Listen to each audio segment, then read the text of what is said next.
আল্লাহ পাক কোরআনের ভাষায় ইহুদিদেরকে 16টা গালি দিছে। ইসরায়েল হলো একটা ঘাট তেরা রাষ্ট্র, আর ইহুদিদেরকে আমরা চিনি না। ইহুদিরা বড় মারাত্মক। ইসহাক আলাইহিস সালামের ছেলে ইয়াকুব আলাইহিস সালাম, ইয়াকুব আলাইহিস সালামের একটা নাম ছিল ইহুদি, ইয়াহুদ।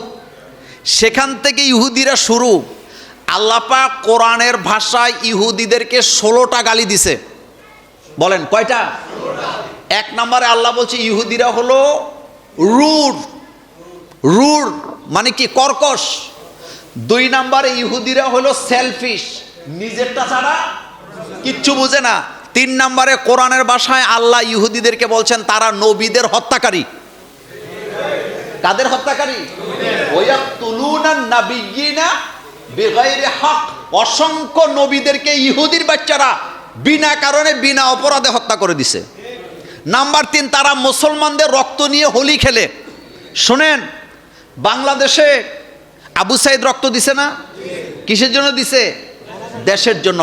বাংলাদেশের মানুষ আর প্যালেস্টাইনের মানুষের রক্ত কি এক? মনে কষ্ট নিয়েন না, আমাদের শরীরে সাধারণ মানুষের রক্ত।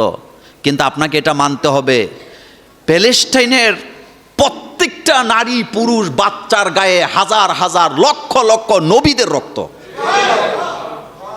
প্যালেস্টাইনের জনগণের শরীরের মধ্যে কাদের রক্ত? আরো জোরে বলেন, কাদের রক্ত?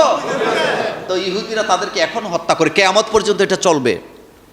নাম্বার 3, আল্লাহ কোরআনের ভাষায় ইহুদিদেরকে বলছেন তারা হলো রিফিউজি।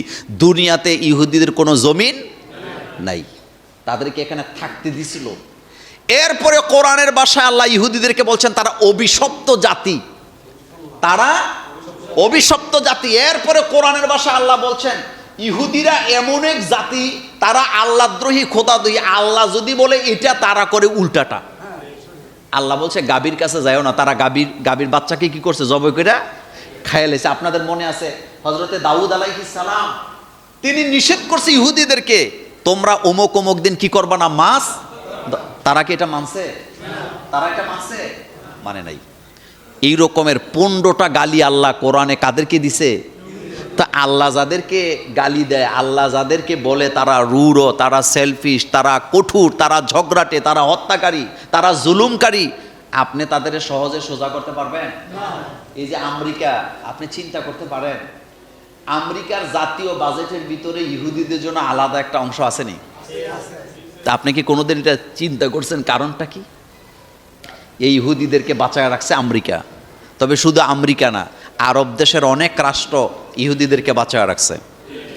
আরব দেশের অসংখ্য রাষ্ট্র ইহুদিদের সাথে ব্যবসা করে, তাদের প্রযুক্তি কিনে তাদেরকে স্বাবলম্বী করছেন। আর বাংলাদেশে কিছু ঘোমটাওয়ালা শায়েকেরা এখানে বসে বসে উল্টা পাল্টা ফতুয়া দিচ্ছে।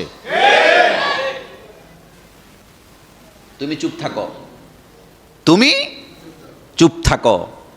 আমার ভাই, মুসলমানের রক্ত নিয়ে যারা হোলি খেলে তাদের সাথে আমাদের কোনো বন্ধুত্ব